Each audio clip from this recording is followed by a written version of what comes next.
Welcome to the Elk Talk Podcast with Randy Newberg and Corey Jacobson. Presented by the Rocky Mountain Elk Foundation.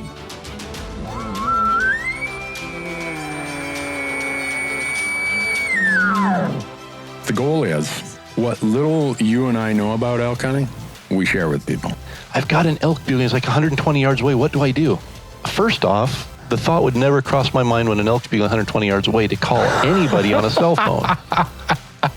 All elk? All the time? Only elk? Only elk. Well, it's us having conversations, so we usually go down some rabbit holes, but If you hunt with Corey Jacobson, you will find the landscape is full of rabbit holes. We're just going to make this up as we go. and you look at it like, oh, that's a target-rich environment. But if you're trying to single one out, a solo target there is much easier to go into than a big group. We record everything, so there's no BSing, no lying, no faking it with us. Did we hit the record I button? thought I forgot to hit the record button. If you want to know something about elk hunting, this probably isn't the podcast to listen to. Should we give them a list of all the other podcasts where they might learn something?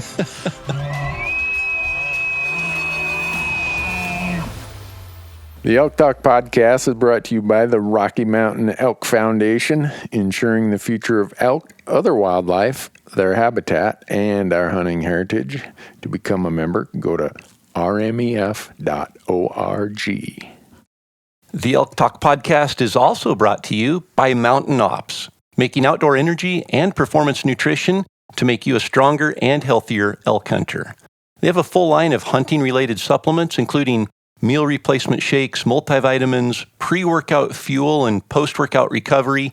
And my favorite, their new performance protein bars that, by the way, are packed with 270 calories and 20 grams of protein, but contain less than 6 grams of sugar. Visit mountainops.com to learn more and to order, and be sure to use the promo code ELKTALK to save on your next order. The podcast is also brought to you by Gerber. Go to gerbergear.com and learn about the knives, the Vital, the Big Game Vital, the Gator Premium, all the things that we use when we're out in the woods, and not just knives, but also some really cool multi-tools that they have. And we have a promo code for Gerber as well. Just use the code ELKTALK to save 20% on your orders at gerbergear.com.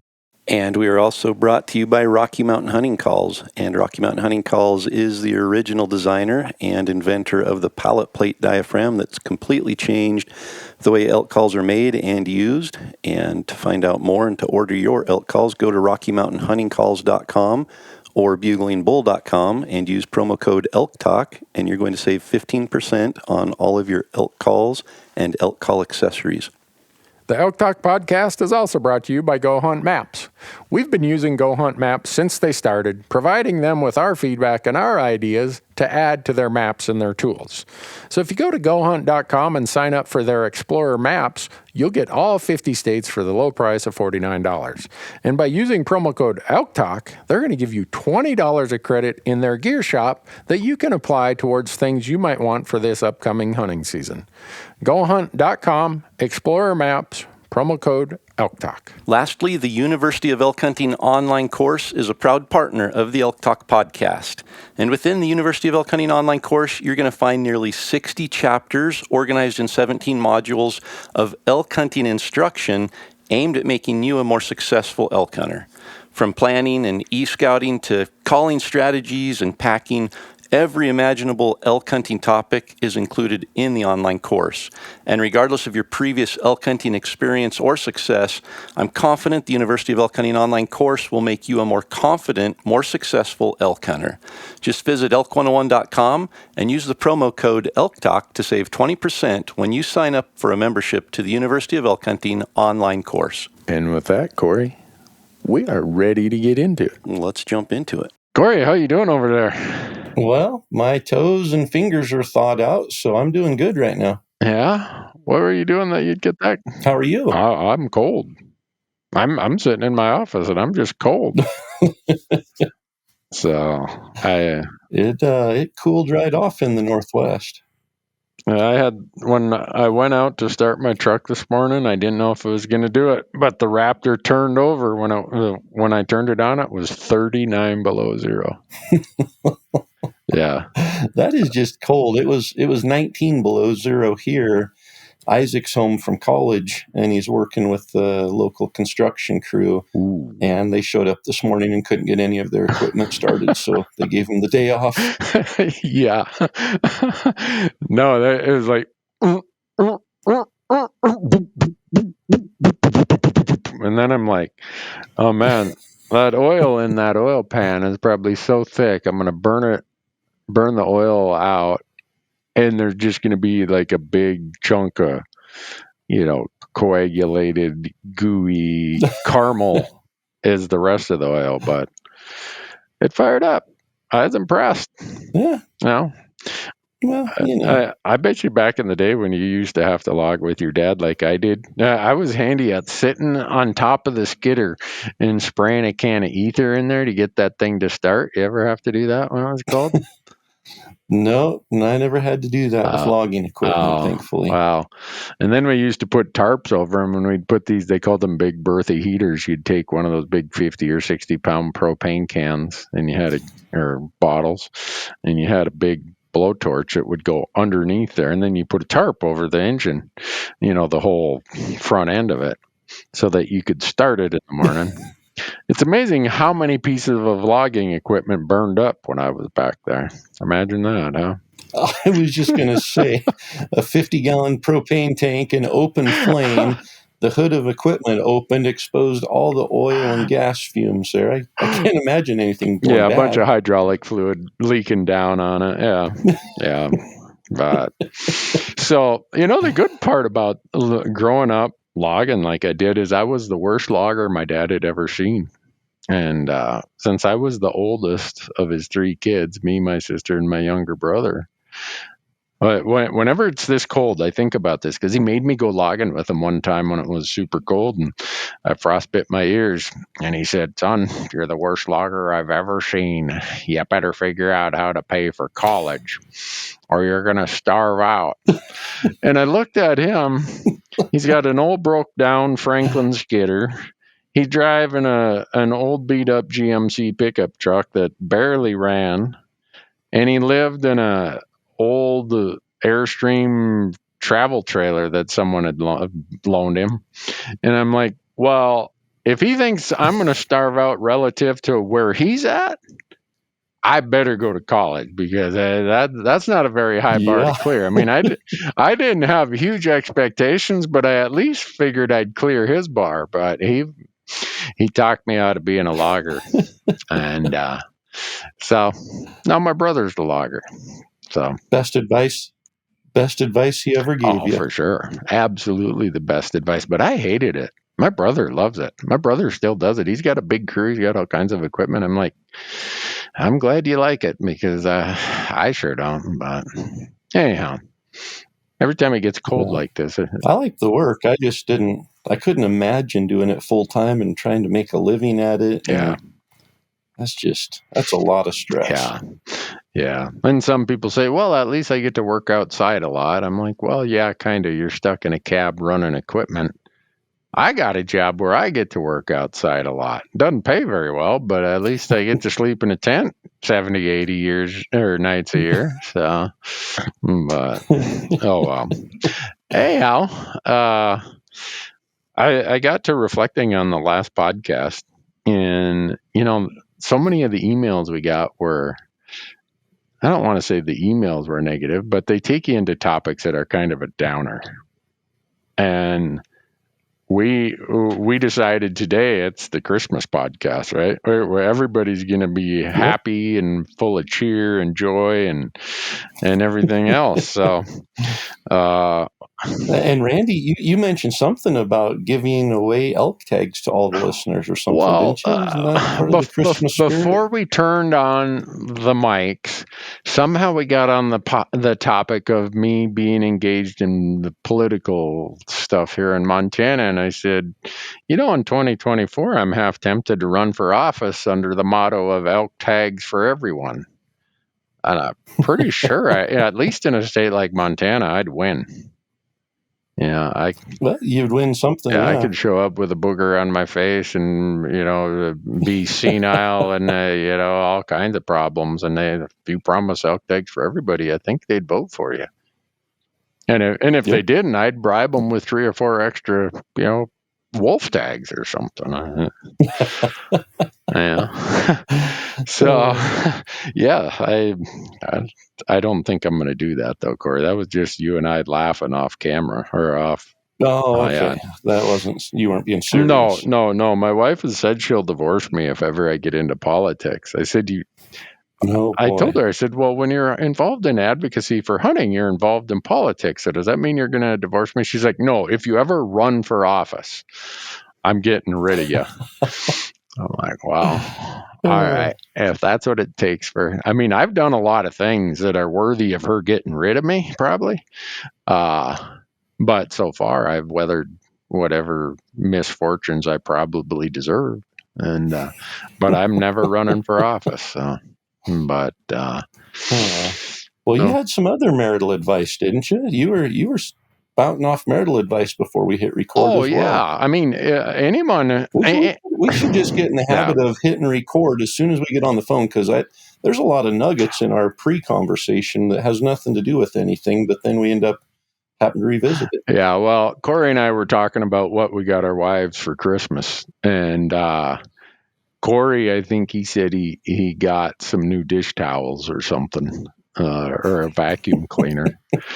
And I said, Corey, that's not going to recharge your kitchen pass, man. You don't need to apply for any tags, because if that's your gifting strategy, you aren't going elk hunting this year. And so I told Corey, I said, well, we ought to interject some marital advice in this one, that this is a really good time to show your significant other how much they mean to you, and that kind of soothes maybe where there's a little rough spot from being gone elk hunting too much, or it snowed when you were out of town or whatever. And this can go either way, whether it's the husband or the wife that does the hunting, or if they both hunt. I just view the season of joy and appreciation and all the things we celebrate over the holidays. It's a good time to make sure you're doing your part to let somebody know how much they mean to you. And if you got to buy them a rifle or a bow or a backpack or something to let them know, there's nothing wrong with that. Yeah. And you can, if they don't hunt but you do, you can just have them listen to this podcast, and that should explain everything. Yeah, in Randy's words. And if they should buy you a new rifle, a new bow. Here's the thing, right? So everyone who's married or in a long relationship can relate to this. What do you want for Christmas, honey? Oh, I don't need anything. When really you are wanting that new bow or that new backpack so bad, but if you say, well, I'd really like a new bow, it's like, I wonder what that's going to cost on the other side. But you have a formula for that, don't you? I do. I think you came up with that formula. Yeah, I do.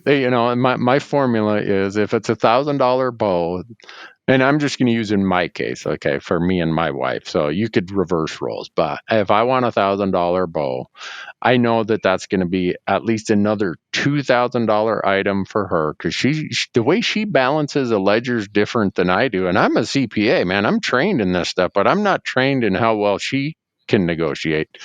So now she also says, well, the household needs this or that, and so that's another $2,000. So my $1,000 bow is a $5,000 bow. But I've been married coming on 34 years, and I get to hunt more than most guys. So I don't be laughing at me, folks. I must be doing something right.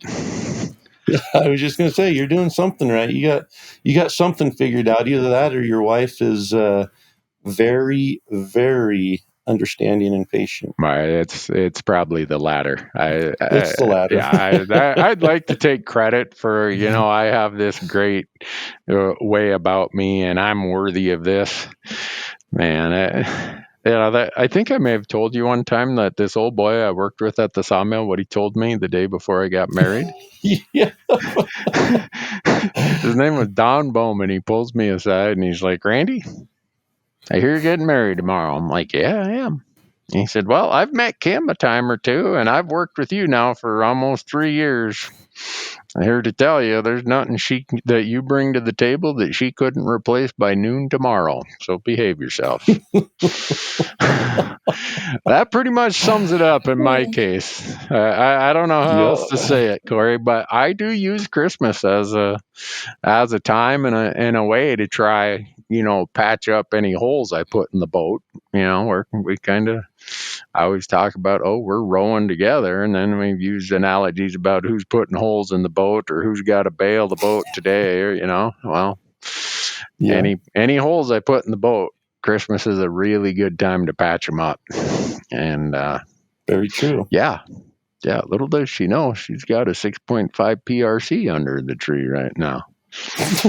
No, I'm just, I wouldn't do that. I mean, I was doing that to see what the reaction of the audience would be. Oh, man. I would probably the same thing. I need to go back and clarify, because you and I weren't talking about what we got our wives for Christmas, and I did not say I got her dish towels or a vacuum. That, even I know better than that. So just to clarify, Randy was embellishing to establish a storyline to be able to share what he was sharing earlier, but there was no truth in that. Wow.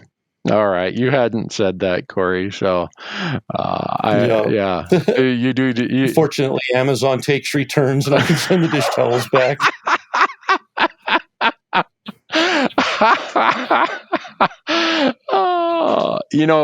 We have received a lot of emails, and I don't know if this is just because, in the statistics they say 85% of hunters are male or whatever, and so I don't want to say there couldn't be husbands who'd send these kind of emails, but we have received some really great emails from wives over the last 6 months who were asking for advice on behalf of their husbands and how much they want them to be successful and how much they want them to have a good time, but he's too ashamed or too afraid to ask you guys, so I'm going to ask you, da-da-da. It's like, that's pretty cool when, a spouse is that interested in the hunting spouse having success that they would email. And for the sake of protecting names, we've never really ratted any of them out. But the most recent one is whoever is married to Christine from North Dakota, that guy better hold on tight. She sent an amazing email. And her message starts, "Obsessed husband. My husband is obsessed with all you post and all that you do." But she was seeking help for some ideas or thoughts. So I've thought about emailing her back and saying, "Christine, you realize that the two guys you just asked advice for are probably really low on the list for good advice for these kind of things." You're trying to help him. You're trying to do even more for him. Maybe let me give you some other names, but I didn't do that. Yeah, a simple Google search will probably get you better advice than we can give you. But no, that is, and that's something that I think you and I recognize, and I don't want to pretend that everybody has that same luxury, but having a significant other, a spouse, in our case, wives that, they don't hunt necessarily, but they love that we do and they support that we do. And, Christine sending that email, her husband's struggling on an elk hunt, and she's just wanting to see him be successful so bad she's willing to reach out to two guys she doesn't even know to see if there's anything we could do to help him be successful as a hunter. Yeah. It just, I guess, it's a reminder this time of year how lucky we probably all are. And I suspect most people listening realize how lucky they probably are. And, my wife used to hunt. Jennifer used to hunt. Did she hunt before? Yeah, she bird hunts and loves fishing and stuff. But her argument is always, hey, you've always got multiple elk tags. We have 3 kids who always have elk tags. We don't need more elk in the freezer. So, and I try to tell her, hey, it's, yes, that's a valid point, but there's nothing wrong with buying a tag and a license and tag and going out and hunting, like even if you don't intend to shoot something. Yeah. Well, this year Kim had an elk tag. She's never shot an elk. She's shot a lot of deer. And so she has a Wyoming elk tag, actually. And we're going to go shoot a cow elk. And we were actually going to do it between Christmas and New Year. And she looked at the weather and, and she says, don't you already have an elk in the freezer? I'm like, yeah.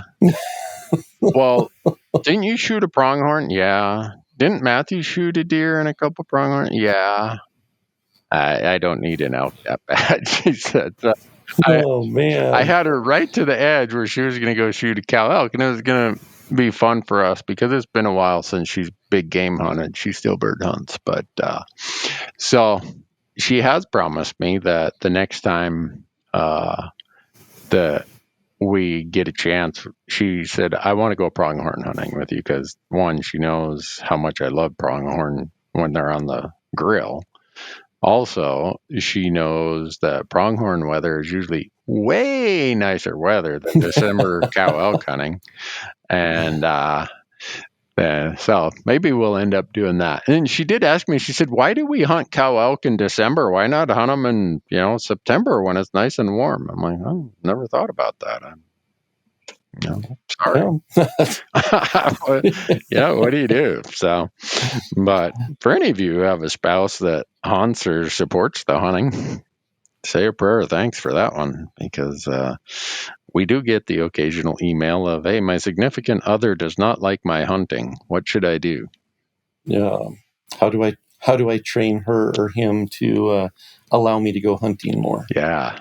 If you're asking Randy and Corey for that advice, good luck. Yeah, good luck. We'll run you right off the end of the bridge on that one. Don't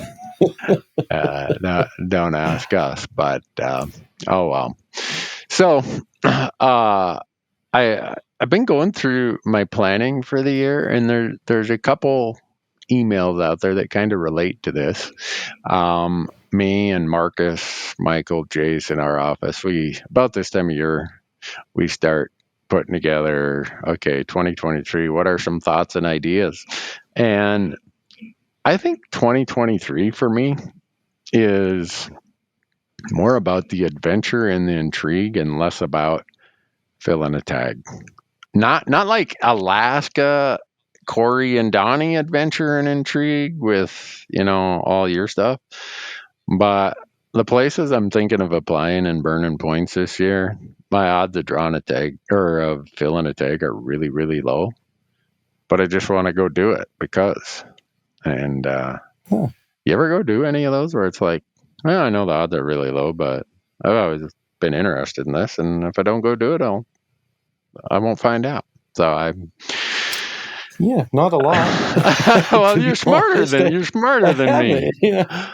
Well, well, that's no. I mean, Alaska was definitely a leap for us. Just knowing success rates were low, and it wasn't going to be a pleasant hunt. And and looking back, we definitely put a negative spin on it.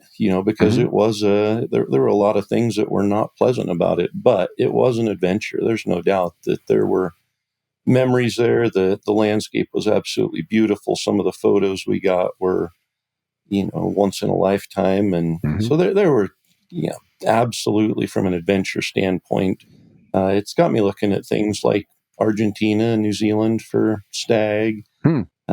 Some, I still want to stay, there's a lot of animals to hunt, and I don't want to get sidetracked from elk because I like it so much. Yeah. But at the same time, you got fallow deer and rusa deer and red stag and all these other animals that call just as aggressively as elk do. I'd love to experience that for sure. So those are kind of rising up on the list for sure. Yeah. No, I'm thinking about doing some of these crazy archery hunts that the odds of success are close to zero. But hey, I get to walk around with my bow in my hand for an extra 2 weeks, and there's a reason why the tags are easy to draw. Is the success rate is single digit, and so I don't know. I'm just getting to that point where I want to try certain things regardless of the outcome because they intrigue me, or it's in a landscape that I've always thought about, or maybe I went there and I hunted deer and I got my mind thinking about, gee, I ought to come here and look for elk or whatever. So I think that my 2023 season, I'll be out in the hills quite a bit, but I don't think I'm going to film any tags based on the approach I'm taking right now. So that's a pessimistic outlook. No, you got to be more optimistic than that. Well, you've got to be like, the odds might only be 1%, but that means one person out of 100 has to fill a tag. Why couldn't it be me? Well, I will look at it that way, but I'm just, this is how you're talking to a true Minnesota Vikings fan here. I'm conditioned. That is true. It's this lifetime of conditioning. Set your expectations low, and if you exceed them, man, you're just going to be dancing in the street. I mean, that's if the Vikings win 3 games, everyone's dancing in the street because they thought they'd only win 2. So.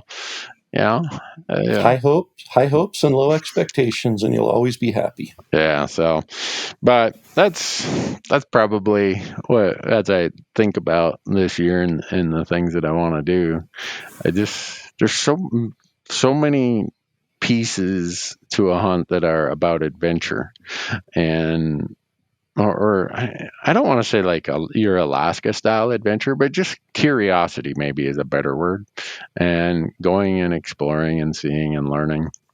So that's, as I'm whiteboarding what my applications will look like this year, that's one that's definitely on my list. And then the other thing that I've found is if I said this on the last podcast, I apologize, but Ty Stubble three arrow Stubblefield was the camera guy in Arizona, and he saw how excited I got helping my Uncle Larry. And Ty said, I filmed you when you've shot your own elk, and now I've been on a hunt where you helped somebody else fill an elk tag. He said, maybe it's just coincidence, but it seems like you have way more fun helping other people fill their tag. I thought about that. I'm like, I guess you're probably right in that. Not that I don't want to fill my tag, but I'm looking forward to some of the things that I'm going to get to do this year. We selected the winner for the Kentucky elk hunt through the RMEF Win a Hunt with Randy sweepstakes. I'm really looking forward to that, even though I don't have a tag. And then we got another sweepstakes winner from the year before that didn't draw last year, so he got rolled over to this year. So that'll be fun. It's I don't know, going out and sharing times and places and watching other people have success at this point are super, super fun things for me also. So who knows, maybe I'll just get a lot of hiking in next year. Well, if you ever need a place to come and, practice your culinary skills, or, if you want to put your fitness to the test with a heavy load on your pack, you just, that our camp is always open to you.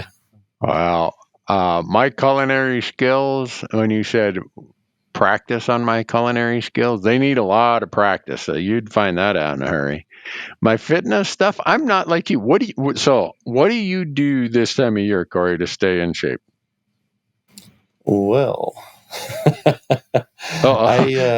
I splurged last night. We had a basketball game, and we stopped at Albertsons to get dinner afterwards, and it's 9:30, 10 o'clock at night, and so I got a thing of grapes and got a healthy deli sandwich, and stopped at the little snack bar that they have there with little cheesecakes and little banana cream pies. And I was looking, and the other coach came by, and he's like, "Hey, what are you doing here? This isn't you. You aren't supposed to be in this area of the store." And I said, "Hey, we won tonight. This is the reward, right?" And so I actually got a little mini banana cream pie to have on the bus. And he's like, "I'm going to be glaring at you the whole time you're eating that to make you feel guilty." And So I got on the bus and I was eating it, and he turned around and he held up a piece of cheesecake that he'd got from the same area. So because of that habit, I have to work out extra hard to stay in shape. But I've adopted kind of a year round, almost every single day I get up and work out. And it changes throughout the year because I get bored if I do the same thing. I can't just go and do the same thing. But I have kind of a system that seems to be working, where after season, I do some more bulking up, not like just sitting around eating Twinkies and ding dongs and everything. But, I try to add on a little bit of weight that I've lost during hunting season and add some strength back in. And then after the first of the year, start hitting it a little bit harder. And then, so I've got a pretty good process dialed in that I think this year my legs were probably stronger than they've ever been. And, Wow. that's exciting to realize that you've spent almost 50 years and you're still figuring out things that make you stronger. Yeah. So do you go to a gym or do you just work out at home? We've got a little home gym just in the garage, and a lot of what I'm doing now is just stretching, some dynamic stretches. I use some bands and some body weight stuff. So not a whole lot of weights. I'll use a couple light dumbbells for a few of the exercises. But yeah. Well, I wish I could say I was as disciplined as you are. At this time of year, my favorite way to get exercise, get in shape for elk season is hiking. Well, this morning I wake up, it's 30 some below zero. You really don't want to go do a lot of hiking when it's that cold. But I don't allow myself to watch TV unless I'm doing stretching exercises.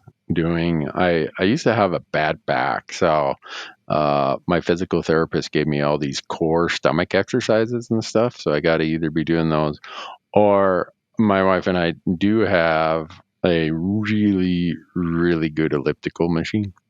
And if I'm going to watch TV, I love to watch hockey. Probably my favorite sport to watch. I don't allow myself to watch hockey unless I'm on the elliptical machine. So if I want my pleasure of watching a competitive game, I got to be on my machine. That's what keeps me from gaining 30 pounds over the winter. Because here's the problem: I'm kind of jonesing to get home, because when I left, as I was heading out the door, Kim said, I'm going to make pumpkin pies a day early this year, because we have company coming over on Saturday. My wife makes the best pumpkin pie. She makes the what do you call it? The crust out of this lard, like old family recipe. It's so good. I consider myself really well behaved if I only eat a half a pie at a time.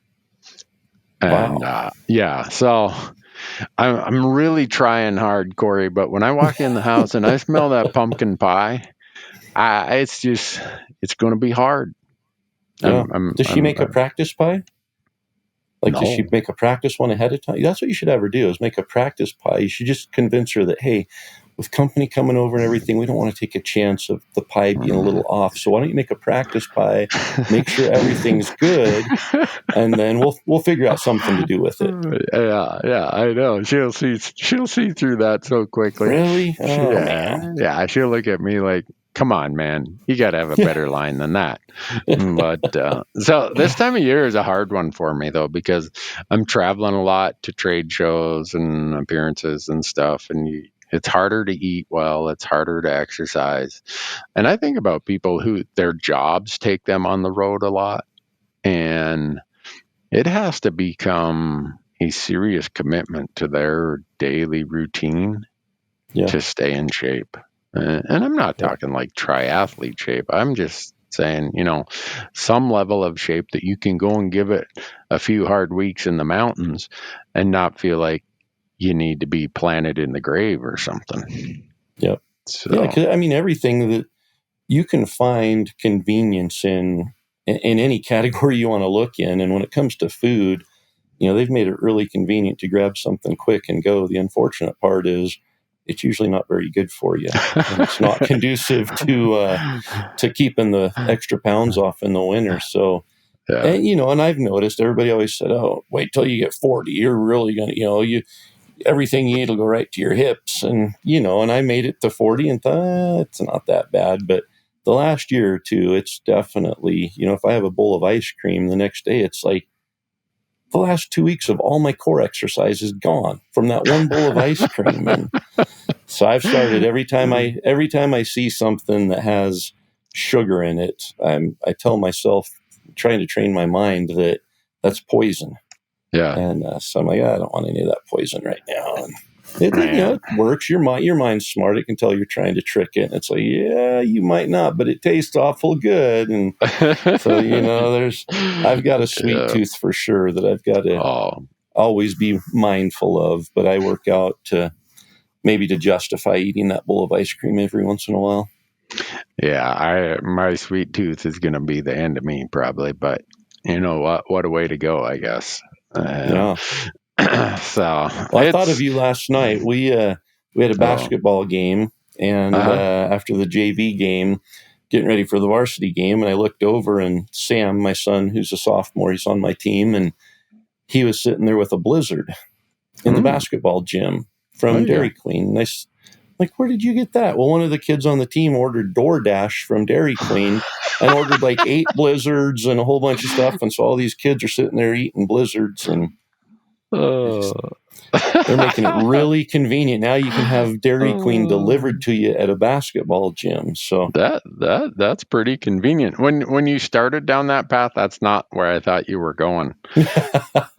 See, I played high school basketball, and I lucked out. I had some classmates who were really good basketball players. I was more in the I was built for football. Okay. By the time I was a sophomore, I'm like 6'1", 195. So when you're playing football in high school and you're that size, little defensive backs that, at that time they weighed 135 pounds. The physics of that wasn't very good. But in basketball, the beauty for me in basketball was they gave me 5 fouls. And I was there to get my money's worth. And so my junior year, we lost 3 games. My senior year, we lost 1 game. Wow. And so I wasn't one of the starting 5 because of my talent. I was one of the starting 5 because of my enthusiasm and I don't know if you'd call it fearlessness or just ignorance. But I was not going to the shower with 2 or 3 fouls yet to give. I took it literal when you said leave it all on the court. Yeah. And Marty, who was kind of my backup, he got a lot of playing time because usually by the middle of the third quarter, I'm out, but hey, and we came from a place where you played hockey in your kind of spare time. So, I can't say that basketball was a non-contact sport when I was out there.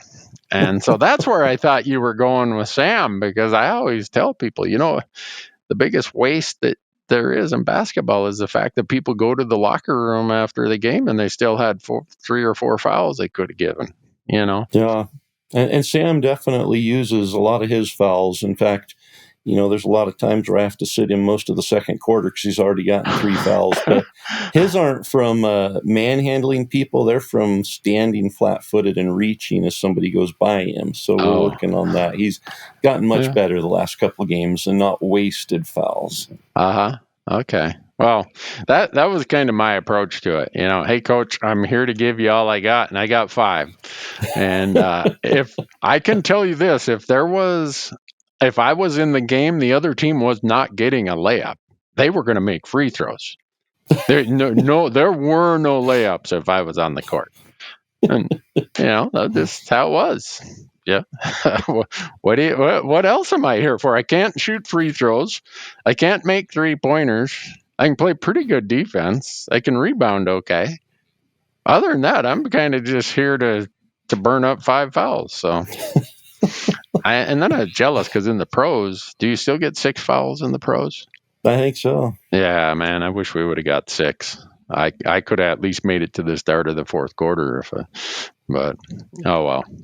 That's where I thought you were going with that, Corey, not about a blizzard, but Yeah, well, that's kind of, I kind of joke about that, but that's kind of been my approach to life and my approach to hunting is, hey, you got this chance, you got this opportunity, go make the most of it. Don't leave anything, don't save anything for later because it doesn't do you any good. It's not like if you the game, 2 games ago, you only used 3 of your fouls, so you got 2 left. You don't get to carry those over to the next one. I can see it now. I completely just correlated everything when you said that.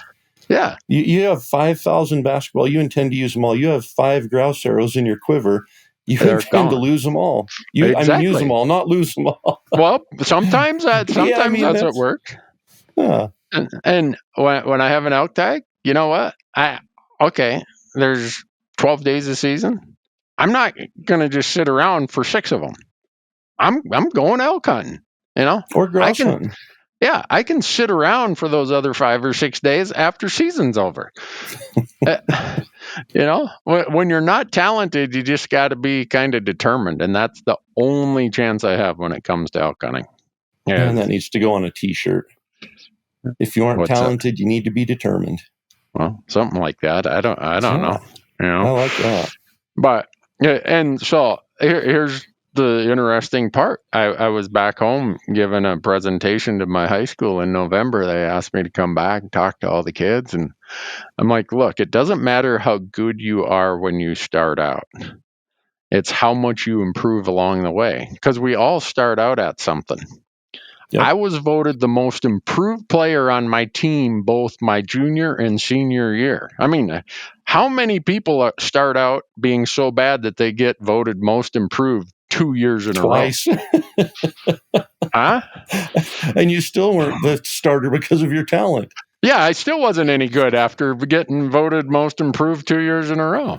But so that's kind of the way I look at everything else. Okay, I don't know how to do this. I'm no good at it. But, if I work hard enough at it and I don't let all the detractors deter me, I'm going to get there. It's kind of like starting the platforms I have. When I went to the SHOT Shows in 2007 and 2008, the number of people who said, you're crazy, self-guided on public land, good luck with that, son. They'd kind of pat you on the shoulder and show you the door. And when I came back, my wife was like, boy, that's not good news. But I could see the fear in her eyes of, oh, no, this is the wrong guy to say it can't be done. She's just like, oh, no, I've seen this before. So, no, I guess the reason for us going down that tangent is you don't have to be the world's best hunter. And I don't know that there is a quote unquote world's best hunter. But if it's something you're passionate about and it's something you enjoy, give it your all. Don't go about it half-baked, and you'll get better at it, and you'll have success come your way just because of how hard you work at it. I know that just it's crazy. That's how I got to look back and see how. It's just crazy to look back and see how closely correlated success is to hard work and recognize, it's not about talent. It's about determination. Yeah. Yep. I mean, I'm not saying I've been that successful, but what little success I may have had in my life, if it was due to talent, I would have had none. Because I don't have a lot of talent, unless you count a big line of BS. That's about the only gift I was ever given. And, but everything else, I feel blessed that I grew up in a small little town where you had to just work at everything, because later on in life, being able to work hard and not being deterred and not giving up, I don't care if you have a lot of talent or no talent, that's usually the determining factor. And I would say elk hunting exhibits that in spades. Yep. Every successful elk hunter I know is a hard worker. He's determined or she's determined. They're dogged. They put their time in. They accept the fact that some days they're not going to, come out on top, but they just look at that and say, okay, what mistake did I make? What could I do different? What did I learn today? What could I do different? And I know that sounds like a rah-rah, Newt Rockney kind of thing, but it just, when we get a lot of these emails, and you and I don't know, I'm looking right here. It says this year in the folder for this year, we've got 1,133 of them. So a lot of those emails, I want to just say, work harder. Because you read them, right? Some of them are like, well, if I drew a better tag, or if I, had this gear, or if I'm like, no, work harder at being more knowledgeable about elk. Work harder when you're out there. Don't give up. That time when this happened in the story you're telling us here, just push through. You're so close probably to success, and something happened, and they said, oh, I just packed up and drove back to wherever. And so I was going to say, so many of the stories we hear after season are people dwelling on what went wrong. Yeah. And you can either dwell on the mistakes or you can fix them. And I think, success isn't going to come from dwelling on them. And certainly you need to recognize them and you need to admit them. And but I think the most important part is, hey, I made a mistake. What did I do? How did that cost me from being successful? And how do I fix it so it doesn't happen again? Or how do I minimize it so when it happens, I recognize it quicker and fix it in the field in the moment quicker? And that's really what success is. You're going to fail over and over, especially as an elk hunter. That's multiple times every single day. The day that you fill your tag, I guarantee there were multiple failures on that day as well. And that's all elk hunting is just moving from one failure to the other and learning from it and trying to fix it. Yeah. Well, what you're listening to here, folks, is one guy who went on to play college basketball, whose name is not Randy, and one guy who struggled with high school basketball. But it goes back to what you're talking about. Hard work. I was not talented. In fact, I wasn't even a starter on the varsity team until my senior year.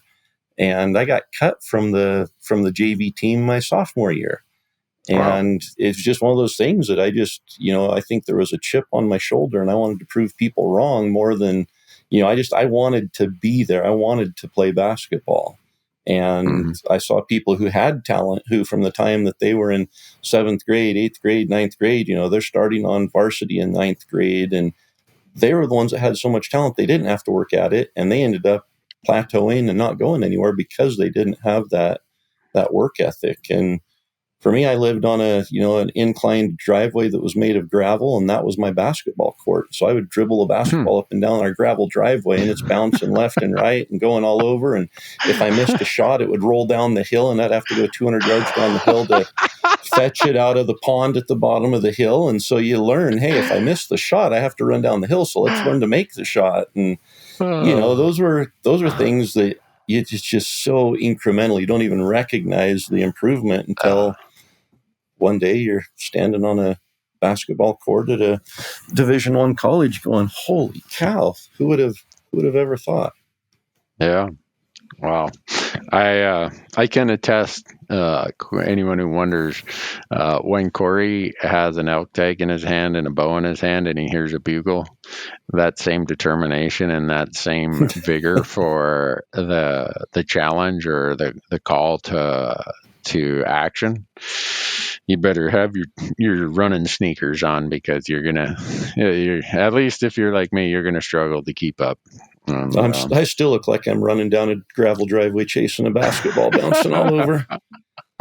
But I know that was one of the topics we wanted to touch on in this podcast is, a lot of the things that people write to us about and ask us about. We love getting the emails, and it really gives us an insight about what the audience is thinking on topics, or their, the way they're viewing it, or where maybe they're at in their hunting life.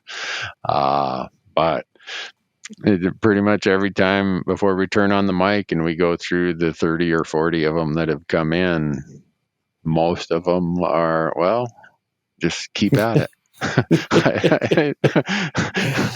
We're not doing ourselves any favors, Corey, by making it that simple, but I know. I don't think either of us would feel right trying to make it any more complicated than that. Yeah, there's little nuances and there's little things you do and there's information you absorb and that you apply to each situation. But if you give up easy, if you fold your tent whenever the weather gets bad, elk hunting is probably not something you're going to get a lot of pleasure out of. Yep. I don't know how I'll say it. No, and it goes back to, you have to learn from those mistakes. You have to recognize they're going to be a part of it, because I think so many people, I still get discouraged. It's like, I can't find elk, can't get elk to bugle. It's too hot. There's too many hunters. I mean, all the things. But instead of sitting there at night complaining about those things, I'm sitting there going, okay, how do I overcome that? How do I get away from the people? Where are the elk going to be when it's so hot? What do I have to do different tomorrow so that I don't repeat what we did today? And Yep. we're in the middle of editing all the episodes for Destination Elk. And watching some of that, I'm reminded at how horrible of a first week of archery season it was for us this year, and how frustrating and boring and slow, because it was just tough. We couldn't get elk to bugle. And so I'm looking at it now going, why didn't we move? Why didn't we move here? Why did we wait till day 6 to move? We moved on day 6 and found all the elk and they were bugling. It's like, I knew better. Why did I stick it out for 6 days in the same area? And, I think you just get locked into, it's early. We know it's going to be hot. We know the bugling is going to be slow. So we just accept it. And when we finally crack and we go somewhere else and realize, hey, it's really good here, why didn't we do that sooner? And, there's just, we're still learning. We're creatures of habits. And sometimes it's, those habits are hard to break, even when we know that success is being hindered by maintaining that rut that we're stuck in. Well, I'm laughing while you're saying that, because my 3 days of archery hunting in Montana this year for elk, I did the same thing all 3 days in the same spot, and I got the same outcome, 0. And the last day on our drive home, Jace, the camera guy, I'm like, man, I wonder what we should have done different. And he just looked at me and kind of smiled. And I bet you what he was thinking is, well, we could have done anything and it would have been different. We did the same thing. Or why didn't you ask that question on day 1? Yeah. And, but here's the point to that is, I did all my e-scouting and I convinced myself so much that this is where they're going to be. I'm just not finding them, or they're just not bugling, or blah, blah, blah. They just weren't there. Yeah. And I didn't move. I mean, I'd walk around 3-4 miles, doing loops and stuff, but I didn't move locations. And elk, being as transient as they are, as adaptable to all different elevations and different habitat types based on, is it a drought year, a wet year, whatever, I needed to move, but I didn't. And guess what? Got my butt handed to me. So, as you were saying that, I'm just laughing, because going through my notes at the end of the season is like, oh, that was so stupid, Randy. Why didn't you see that at about noon of the first day? Because I got stuck in that rut you were talking about. I had it in my head that this was the way, and I wasn't listening to what the landscape and what the elk were telling me. I was listening to this inner thought I had in my head that I'm I'm smarter than these elk. I know where they're supposed to be. No, I got completely waxed on that one. But, and for us, we went into it knowing we were hunting starting August 30th. We were hunting the first 7 days of Idaho's over-the-counter general archery season. And I'd kind of established that, hey, I know they aren't going to be bugling. We're going to have to sit water. We're going to have to hunt wallows. We're going to have to change tactics. And almost got locked into, I talked myself out of what we normally do. And we're seeing elk. That was the problem, is we're seeing bulls every morning, every evening. And then we're like, okay, tonight we're going to go where we saw those bulls. We're going to find water and we're going to sit there. Well, after 6 days, we hadn't seen anything other than a doe mule deer come into water during the day. And we kept going back to it. And it was finally literally day 6. I might even been day 7. But Donnie and I are sitting at the wallow. It's 1:00 in the afternoon. I just carved into the tree, on the wallow there, something about no elk, or I hate elk, or something like that. And I'm sitting there going, I'm wasting my time sitting here carving in a tree not seeing anything. Why are we doing this? So I went down to Donnie and said, hey, we have two choices. We can sit here and probably get the same results we've had for the last 7 days, or we can hike back to camp, boogie out of this area completely, hike back into another area and get in an evening hunt somewhere else that we've never been before. And you could see the wheels turn. Donnie's like, go somewhere we've never been, where we might not even see an elk. There might not even be elk there, or sit here and we know there's elk here, but we haven't had any close encounters. It's kind of like, what's the lesser of the two evils there? But Donnie's, sat there for a minute. He's like, let's go somewhere else. So we ran off the mountain, hiked down, got camp broken down, dropped all our gear, hiked into a new drainage, and it was like getting dropped on another planet. There were elk bugling everywhere. Elk were coming in left and right. Nobody had been in there yet. And we're sitting there with 3 hours left in our hunt, trying to make something happen. And fortunately, it came together with about 20 minutes of daylight left of shooting light, and it all worked out. But every day since then, I've thought, what would it have been like if we'd hunted all 7 days in that one area? Would they have been bugling every day in there? Would we have had an incredible hunt instead of a super discouraging, frustrating, slow, no action hunt? And I'm sure by next season I'll lock into an area and not find any elk and change on the last day because I have to, instead of change on the first day because I should. I look at the times where I get stuck in a rut, and it more often when I'm in a place I'm familiar with and that I've hunted a lot, that I get stuck in that rut. Yeah. When I go to a new location, I think this year, I went to a new unit in Wyoming for our sweepstakes winter, a new unit where I was hunting in Wyoming, a new unit where my uncle was hunting in Arizona.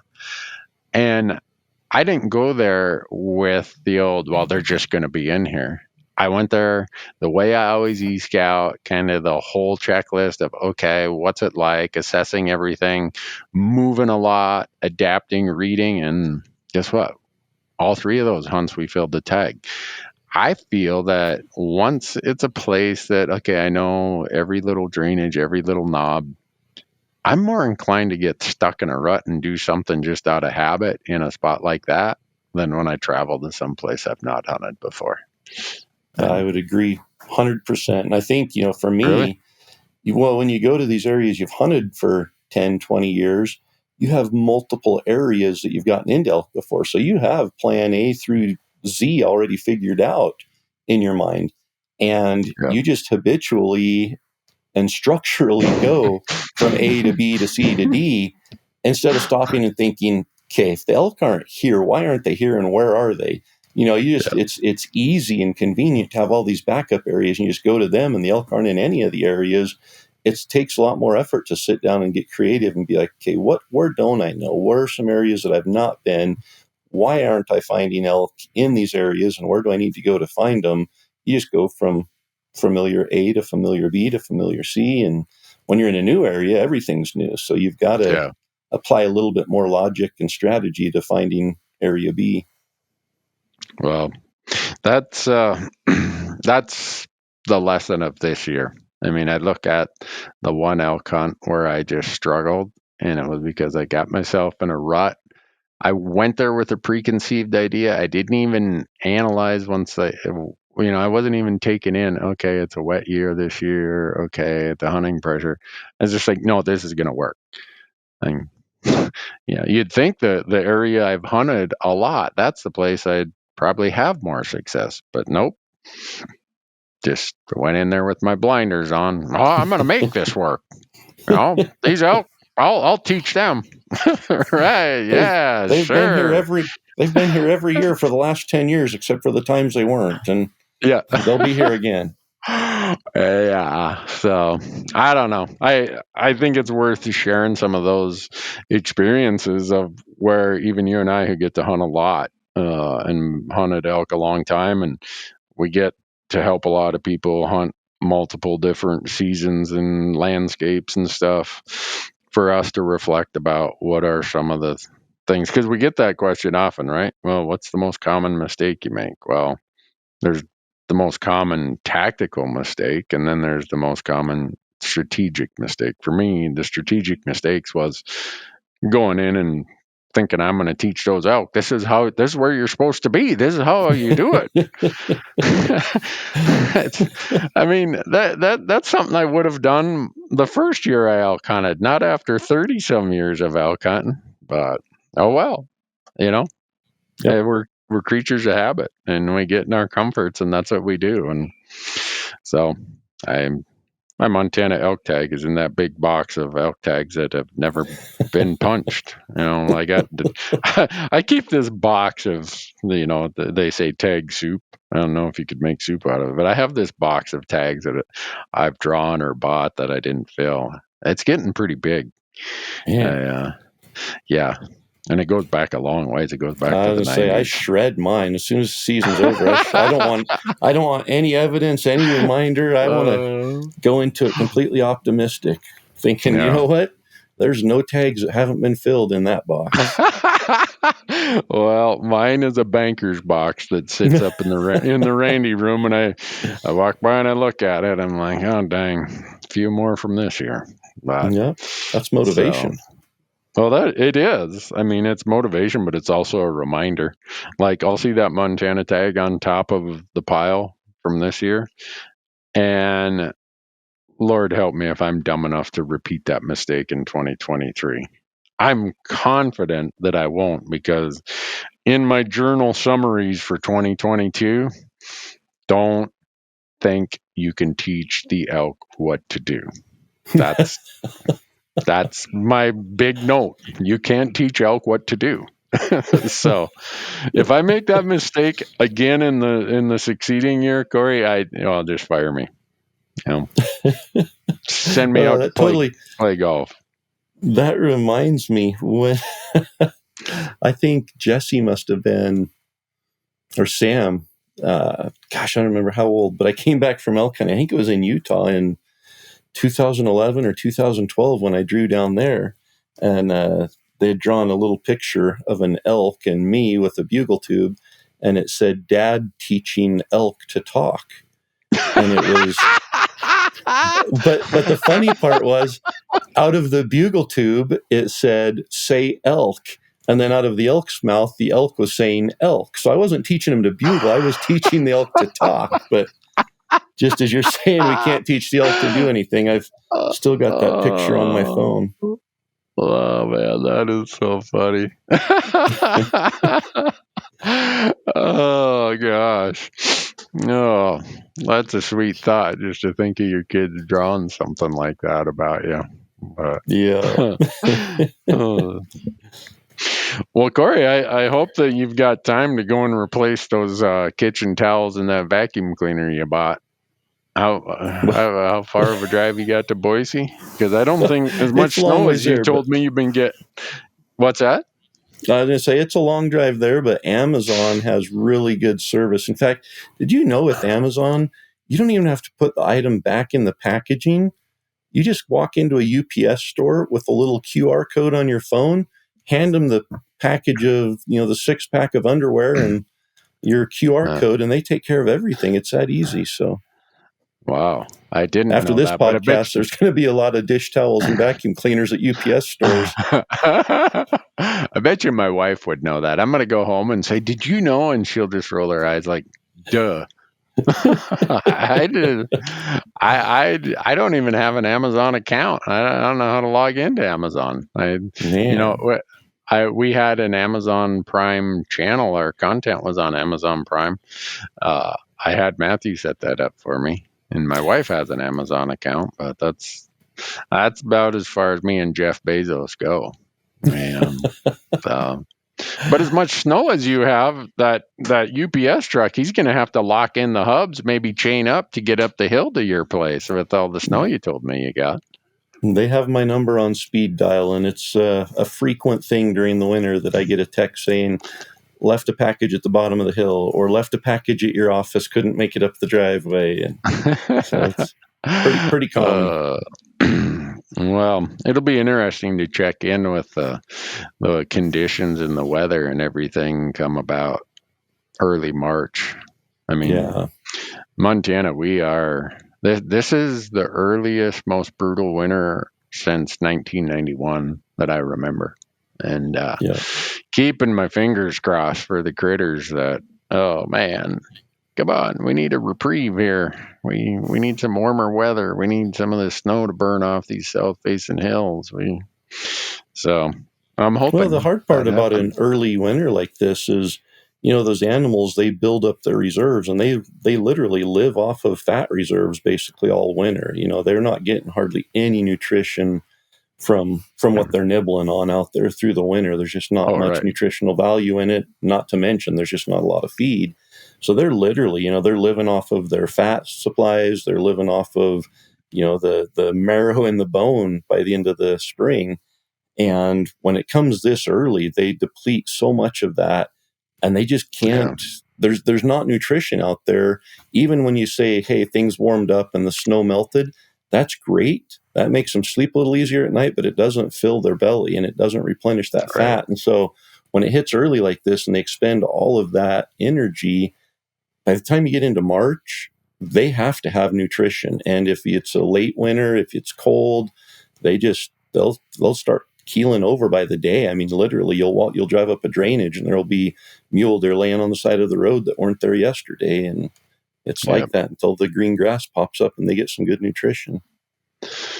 Yeah, I actually, a professor, Dr. Sophie Gilbert at University of Idaho, said it to me one time best. She said, for ungulates, their fat reserves are kind of like a savings account, and as quick as the forage nutrition value starts getting to where there's like this cross of the plane where, all right, we're no longer getting as much as we need and we're eating into our savings account.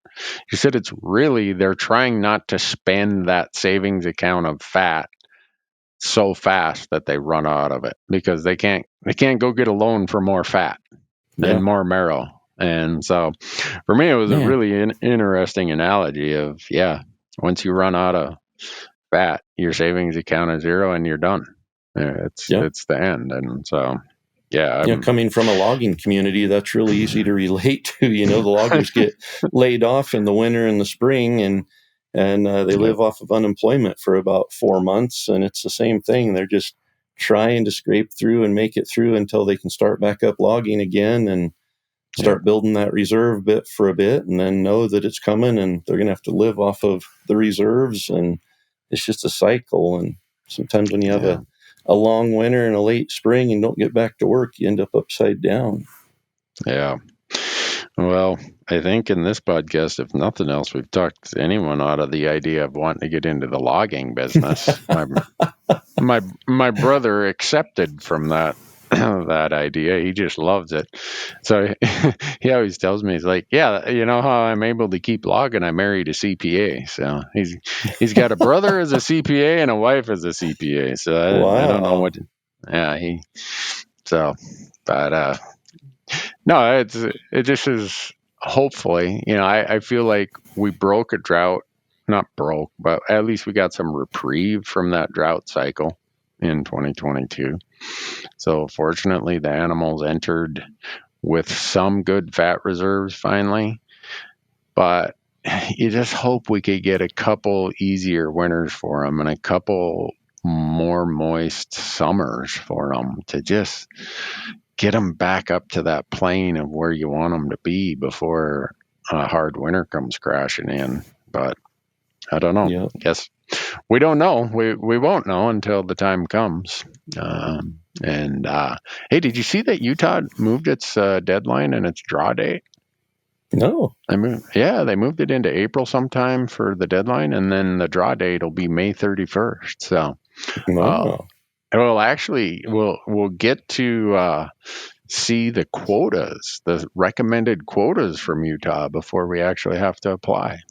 So that's good. Weren't we just talking about that in the last podcast, that it would make sense, like for Wyoming and stuff, that they wait until they have the numbers to actually do the draw? So I went and looked at.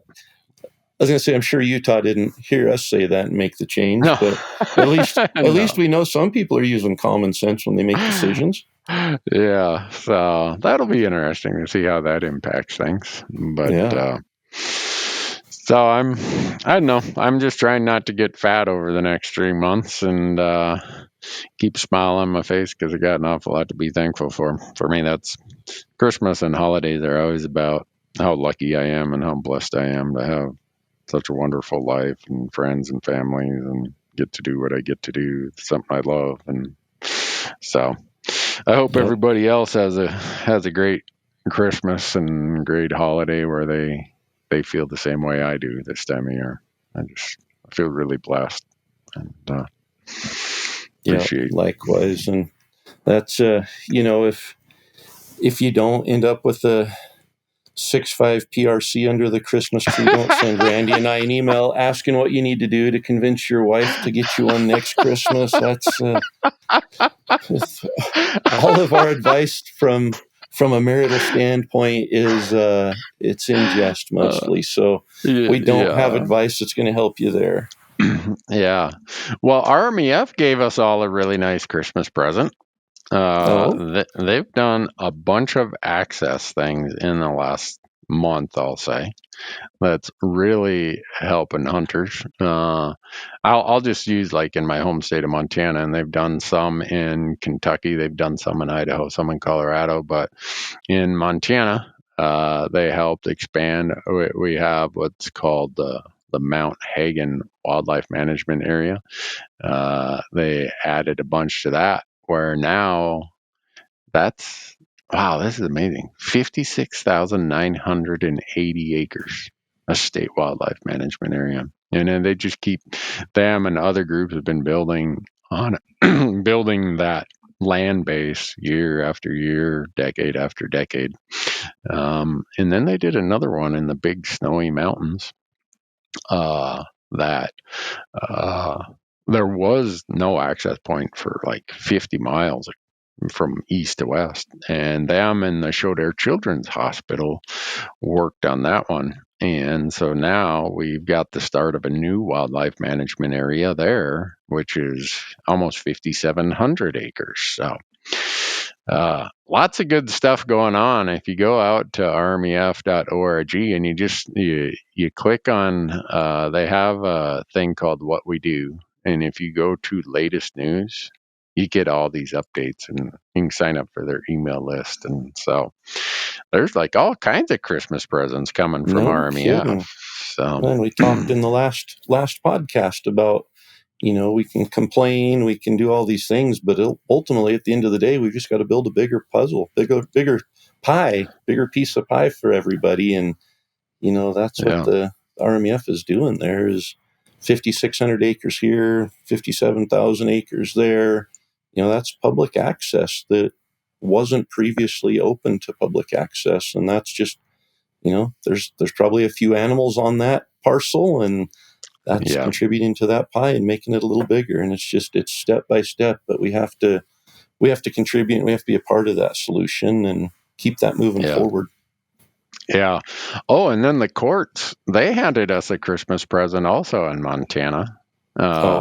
You may have read that some groups sued to stop the implementation of Montana's new wolf hunting and trapping regulations. Yeah. And a judge said, "Yeah, until I hear the case and hear all the arguments, we're going to stick with the old stuff."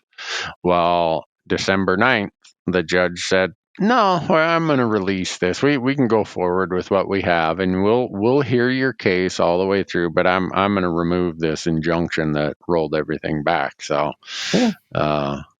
December's been kind of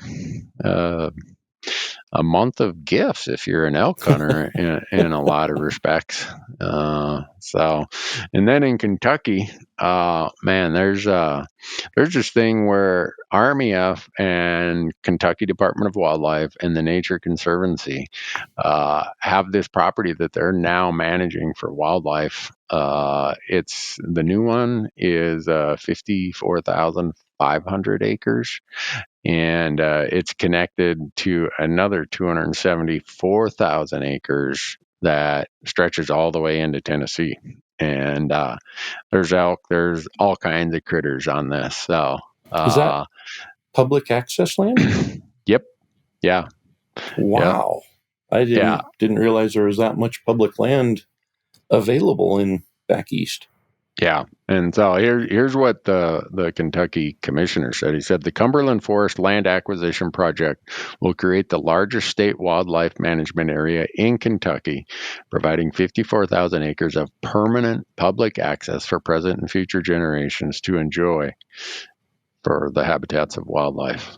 I mean, Wow. 54,000 acres in one chunk east of the Mississippi. Yeah. Thanks to, that agency, Kentucky Department of Fish and Wildlife, the Nature Conservancy, and RMEF are all working on that. The reason I subscribe to a lot of these newsletters from groups, and, RMEF is a great one, is it's so easy to get bogged down that the world is dark and gloomy. But there's a lot of good stuff going on. There's a lot of work being done, and there's results of that hard work and that generosity from donors and members and, all from the industry of hunting. And there's groups out there doing it. And I want to make sure that, at least in the Christmas season here, that people understand that there's a lot of stuff that we have that is progress, stuff we can be grateful for, thankful for, and hopefully we can keep doing more of it. That's the fun part, is to see the results of all that hard work come together. And even if I never get to step foot on any of it, or I never draw a tag for any of it, doesn't matter to me. I know that it's going to work for somebody, and that's the bigger pie. So, man, very cool. I know that you might. Do you have basketball practice today, Corey, or did you give the kids a break? I gave them a break. Actually, I took a break for myself. I need to go wolf hunting, so we'll see you on January 2nd. Oh, so we're taking a week and a half off. We've got conditioning a couple days next week, just where they can go into the weight room and shoot free throws and stuff, but no official practice or scrimmage or anything. Yeah, cool. Well, that's very kind of you. Yeah, I can't say there wasn't a selfish motivation at the bottom of it, but it's a win-win. Well, you guys won last night, didn't you? Yeah. We're 4-2, and our only 2 losses was a 3-point loss in overtime. That when we rewatched the film and rechecked the books, we actually won by 4 in regulation, which kind of stinks that we didn't catch that. Yeah, just, it is in the game. You aren't always watching the scoreboard, and they forgot to put 2 points up for us, and they gave 2 points to the other team on a basket that was waved off after the whistle blew, and they forgot to take it off the scoreboard. I thought they only did that in Lambeau Field for the Packers. No, it happens. And then 2 nights later, we lost a game by 1 point, and it was a heartbreaker that we should have won. So bummer. We're off to a pretty good start. Couple close losses, like we said, failures can be motivation. So that's how we're using them. I think you ought to invite me over there to give them a little pep talk one day and explain the value of 5 fouls. You don't get, like a lot of things in life, you don't get to take them with you. Yeah, well, we don't need that talk yet. Let's. What do you mean? Well, if you're using fouls in the right way, it's good. If you're just lazy on defense and standing and reaching and not even knocking somebody to the ground, then that's a wasted foul. No, I mean, my coach used to always say, the only bad part of our record is the other team shoots more free throws. Well, yeah, that's because you got Randy out there who's going to burn all 5 fouls. I mean, what's the odds of a high school player making an easy layup versus making both of his free throws? Yeah. He's going to probably miss a free throw from time to time. Yeah, and the next time he comes in and he thinks he's got a layup and I just yell, hey! He kind of flinches and he shoots an air ball or, bounces it off the backboard. It works, trust me. By the end of the season, the refs are so conditioned, all you have to do is say, hey, and they give you a foul. Pretty much, yeah.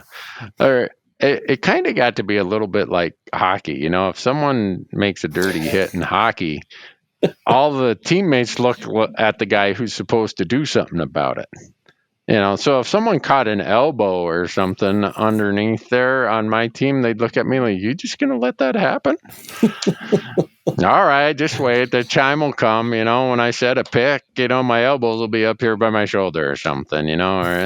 So there's little nuances to that game of basketball that I think are lost in today's world of basketball. Well, go back and watch the Pistons from the late 1980s, and there's a different style of basketball being played today. Yeah, I mean, here's a good example. Okay, if you ever watched the Celtics play the Lakers, Kevin McHale grew up just like 90 miles east of us, and one time, Kurt Rambis, who looked like Superman wearing birth control glasses, is going in for a layup in the finals. And Kevin McHale has the Northern Minnesota theory that there are no uncontested layups. So he puts him in a horse collar and gives him the flying suplex right down at the LA Forum. Rambis didn't make those 2 free throws. I think he only made one of them. Boston went on and won the championship that year, I think. So